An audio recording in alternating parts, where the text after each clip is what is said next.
Hello, welcome to Encore. On today's show,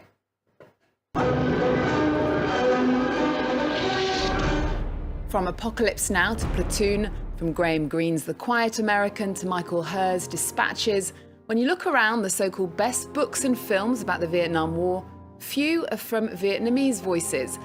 When today's guest started writing his debut Vietnam War novel, he didn't write for a white audience or translate Vietnamese culture. Despite feelings he was going against the tastes of publishers, The Sympathizer won the 2016 Pulitzer Prize for Fiction. Viet Thanh Nguyen joins me in the studio.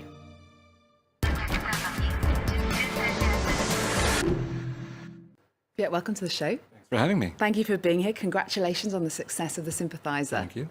Now, when you started this novel, you were adamant that it wouldn't fall into the minority literature written for a majority audience. What was the mission of this book? Was it to fill a void?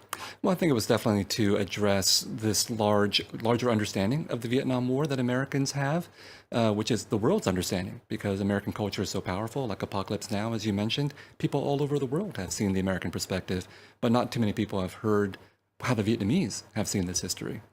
Well, there are references to Apocalypse Now in your book. So many films have been made about Vietnam.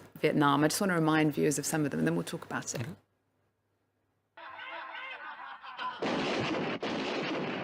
Man, this is better than Disneyland. We've been kicking other people's asses for so long, I figure it's time we got ours kicked.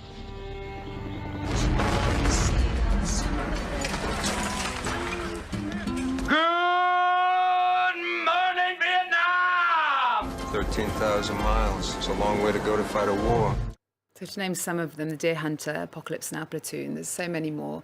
Is there a Vietnamese Hollywood movie that you find accurate, is the one that you like, or do you feel like they all miss the point? No, I think they are accurate in the sense that they capture some American understanding of the war, but of course they're all based on the American perspective, and the Vietnamese are simply the backdrop for this American trauma that Americans want to play out over and over again.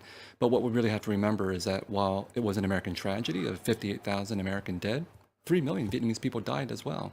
So it's ironic that they would only be the backdrop to the drama.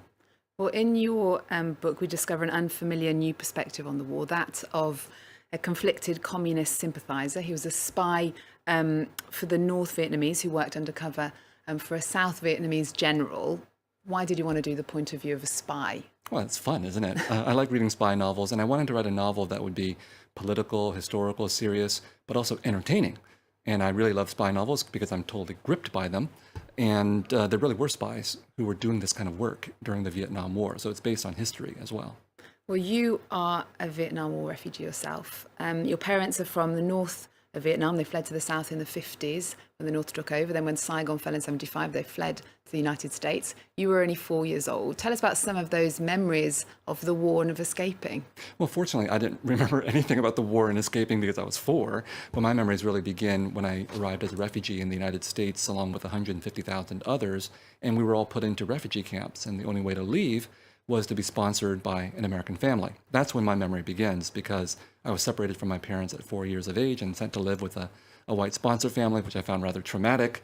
And then I grew up in a Vietnamese refugee community where the stories I heard from other Vietnamese people were completely not like what I was seeing in these American Vietnam War films.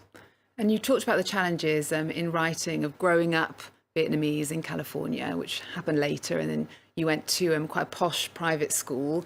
When did you realise there was this conflict in the United States about the feelings of the Vietnam War? I think probably when I saw Apocalypse Now. I think I was about 10 or 11 years old, and it was one of the early movies that I saw on this new invention called the VCR. And I'd been a fan of American war movies. I thought of myself as an American, identified with these American soldiers, until the point in Apocalypse Now where they started to kill Vietnamese people who had nothing to say. And that's when I felt that there was this split between how I was seeing this experience, how the Vietnamese refugees were seeing this experience, and how Americans were. And now your parents are prosperous. Your brother is a doctor who works for the White House. You're a professor, also a Pulitzer Prize winner now. Do you think about what life could have been like? I think stayed? Yeah, absolutely. I think anybody who's an immigrant or a refugee always has this sense that there was another possibility, another life they could have led if they had stayed behind or if they had not survived the journey. And I think in that sense, we're all at least a little bit haunted by this other possibility, this alternate universe we could have ended up in. And after the novel was published, you got letters from people who accused you of being ungrateful to the United States. A vast section of rural Americans in the Deep South, for example, they weren't buying the book. The day before the presidential election, a novelist told you on Twitter that you were not an American author, and your Pulitzer was an American prize that shuns the real America. What's your response to that? And what kind of political work is this, do you think? Well, I think America has always been divided. It's always been contradictory. There's the America of liberal hopes and expectations, the American dream, and then there's the America that's more nationalist, more fearful, more xenophobic. And these tensions have always existed, but in the contemporary moment, because of the election of Donald Trump, we see these splits becoming even more visible, and it affects even the literary world. So I was actually not surprised to get these kinds of letters or these kinds of comments, because I'm well aware that these sentiments continue to exist in American society. Is this a political book? Of course. I'm a believer in the possibility that art and politics can coexist. So I wanted to write a novel that was political to demonstrate that you could write a political novel that could be entertaining at the same time. And of course, Donald Trump is entertaining. There's a form of politics that keeps us mesmerized. Well, much of the literary world in particular seems to be terrified by President Trump's vision of this good versus evil, us against them. In many award acceptance speeches, like the National Book Award, the winners talk about this fear, this concern about Donald Trump. What is it exactly that petrifies you so much? Well, I think literature and Donald Trump are antithetical. Literature is premised on empathy. As writers and as readers, we depend on being able to see the world from someone else's point of view, to feel for others. And Donald Trump's vision is about closing or shrinking that empathy. When he says, make America great again and you won't be forgotten, he's not talking to all of America. He's talking to a very specific segment of the American population, and you can't do that as a writer. And were you concerned about your book being published at a time when America was showing these feelings of us against them? America's always shown these feelings of us against them. It just goes in cycles. Sometimes those feelings are not so exacerbated. But again, from the very origins of American society, there's always been this division between who we think of as ourselves and who we think of as others. And these feelings erupt periodically in times of war. And you're working on a sequel. After finishing the book, it seemed like there was an end. But tell me about this sequel. What are we going to see in it?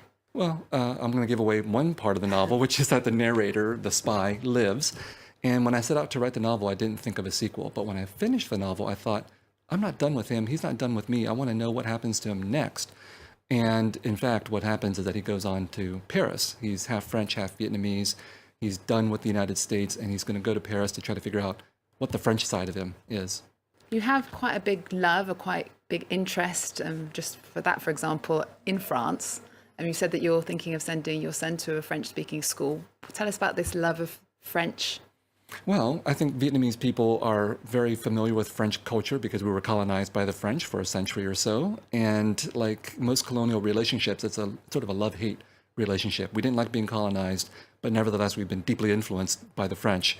And so I think that residue of colonial history stays with me. And it's one of the reasons why I'm attracted to being here in France, to try to understand what that means for Vietnamese people. And you spent the whole summer here in Paris. Tell us about your experience. Well, I've been to Paris before, so I've done all the tourist things before. So mostly I was in Paris sitting in my apartment trying to write, which is also a very Parisian experience for some Americans who visit here as writers. And now we're going to move on to the part of the show where we talk about your top cultural picks. What's your favorite book of the moment? My favorite book of the moment? Well, I just read Abdel Ataiya's Infidels, or Infidèles, and I thought that was a fabulous novel about the experiences of being queer and Moroccan and in France. And then I'm currently reading Laurent Binet's The Seventh Function of Language, which is about Paris in the 1980s, which is where my novel is set too. And do you have a favorite song? I Just Can't Get Enough by Depeche Mode, which shows my age, I think. But I love that song when I first heard it in early 1980s. I still do whenever it comes on. So you're still listening to old music? Of course, I'm old. And tell us, what was the last film you saw? Well, as you mentioned, I have a 4-year-old son, which means I don't have very much time to watch movies. So all the movies we watch are up from his tastes. And the last movie was Despicable Me 3, which we saw in an air-conditioned theater here in Paris during the heat wave. Okay, and tell us why you like that film. Did he like it? Oh, he loves it. He loves the Minions. I think he identifies with the Minions, and he is a little minion himself. Yeah, thank you so much for coming in and speaking to us here on France 24, and we're going to leave you with that, with Despicable Me 3. Thank you for joining us. Viet Thanh Nguyen's book is called The Sympathizer. Remember our website, we're also on Twitter, Facebook and Instagram. There's more news coming up on France 24 after this.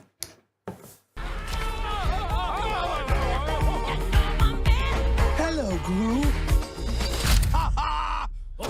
What about that? What? Oh, girls! Dance fight!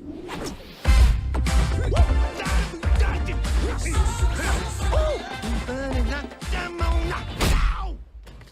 now!